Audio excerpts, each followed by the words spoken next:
উনি বলছেন যে গত ৩ দিনে মানে ২০ জন আপনার মানে চাঁদাবাজি গ্রেপ্তার হয়েছে ঢাকা শহর থেকে। ঢাকা শহরে কিন্তু ওই ২০ জন চাঁদাবাজ কিন্তু ২০ ঘন্টা জেলে থাকেন না, ২০ ঘন্টার মধ্যে জামিন পেয়ে বেরিয়ে যান।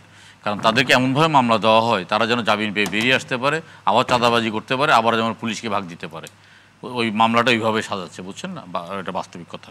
এবং যে কথাটা আমরা বলি, আমরা একটা জায়গায় বলি যে অর্থমন্ত্রী যিনি আছেন, অর্থ এবং পরিকল্পনা মন্ত্রী, তিনি তার জায়গায় সফল না হলে পৃথিবীর ইতিহাসে বাংলাদেশে ঢাকা শহর হলো যে সবচেয়ে দূষিত শহর। সেই দূষিত শহরের ব্যাপারে কি পরিবেশ উপদেষ্টার কোনো কার্যক্রমকে আমরা চোখে দেখছি?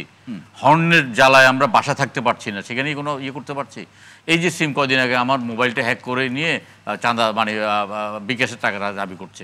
পৃথিবীর ইতিহাসে কোনো দেশের মধ্যে এইভাবে আপনার মুড়ি মুরগির মতো সিম বিক্রি করা হয় না। আমরা যখন বিদেশে যাই, আমরা বিদেশে আমাদের পাসপোর্টের বিপরীতে আমরা একটা সিম নিই, তাহলে কোনো জায়গায় তো হাত দিতে পারে নাই। বর্তমান সরকার উপদেষ্টারা এমন এমন উপদেষ্টা আছেন যারা বাংলাদেশের পরিবর্তনের সাথে গত ৫-১০ বছর ছিলেন না, তারা বিদেশে আরামায় এসে জীবনযাপন করেছেন এবং বিদেশ থেকে এসে ৪ দিন পরে শপথ গ্রহণ করেছেন। আমরা ওটার বিরুদ্ধে বলছি এবং বলে যাব। আমরা স্বাস্থ্যমন্ত্রীর বিরুদ্ধে বলছি এবং বলে যাব। স্বাস্থ্যমন্ত্রী একেবারেই একদম মানে কোনোভাবেই আপনার জনগণের স্বাস্থ্য খাতের উন্নতির জন্য গত ৭ মাসে কোনো কিছুই করে নেই। দালাল ছাড়া এখনও কোনো সরকারি হাসপাতালে চিকিৎসা ভর্তি করা যাচ্ছে না। প্রত্যেকটা চিকিৎসার মানে বড় বড় যারা সরকারি প্রতিষ্ঠান আছে, মানে আপনার মেডিকেল কলেজ আছে, প্রত্যেকটা মেডিকেল হাসপাতালে যন্ত্রপাতি অচল হয়ে পড়ে আছে, সেখানে অচল করে রাখছে। কারণ যেহেতু বাইরের থেকে তারা ডায়াগনোসিস করতে হবে। এইসব জায়গায় যদি এই ৭ মাসে যদি ওনাদের রুটিন কাজে হাত দিতে পারতো, তাহলে আমরা ডক্টর ইউনূস সাহেবকে তো গর্ব করি, আবারও করব। কিন্তু ওনার উপদেষ্টা কাউকে আমরা এই অর্থ উপদেষ্টা ছাড়া, এমনকি আইন উপদেষ্টাকে ব্যক্তিগতভাবে বলেছি যে দেখুন, বাংলাদেশে আইনের এত জট, মামলার এত জট, ফৌজদারি মামলার এবং আপনার দেওয়ানি মামলা এত জট, আপনি ইচ্ছে করলে দেওয়ানি মামলাটাকে কমন একটা ব্যবস্থা করেন না, আপনি এমন একটা ইয়ে করেন যে ২০ বছরের পুরনো যে মামলাগুলো, এগুলো ৩ মাসের মধ্যে সমাপ্ত করতে হবে। আপনারা কিছু একটা দেখান, করান।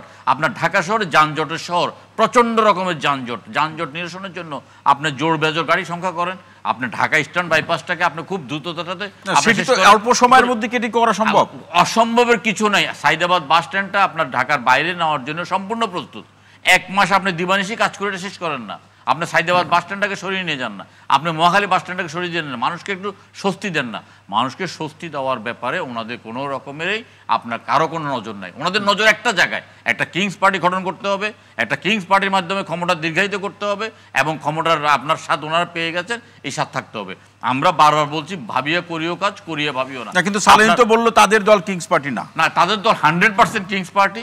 আমি আপনাকে বলি, আজকে সার্জিদের সাথে এক টেবিলে আমি ইফতার করেছি। আবার এটাও বলছি যে সার্জি যেটা বলছেন যে মানে হেলিকপ্টারের মানে আপনার আসন খালি ছিল বলে ওনারা যেতে পেরেছেন, এত একটা বালখিল্য সুলভ কথাবার্তা অন্তত একটা বড় এখনকার এই রাজনৈতিক দলের একটা মুখ্য একটা মানে যে সমন্বয় ওর দ্বারা মানে এটা হয়। এটা একটা কিংস পার্টি।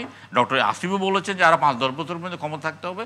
আমরা সেখানে শঙ্কিত, কারণ এটা কি আমরা আবারও বলছি, আমরা আর কিছুদিন দেখবো, দেখার পরে আমরা আবার অল আউট আমরা আবার আন্দোলনে নামবো। কারণ সেটাও কি আপনাদের ঈদের পরে আন্দোলন? না, ঈদের পরে আন্দোলন না, ঈদ তো চলে আসছে। ঈদের পরে আন্দোলন, আমরা নির্বাচনকে কেন্দ্র করে নির্বাচনের দাবি আদায় করার জন্য সুনির্দিষ্ট রোড ম্যাপের জন্য আমরা আবার আন্দোলন করব।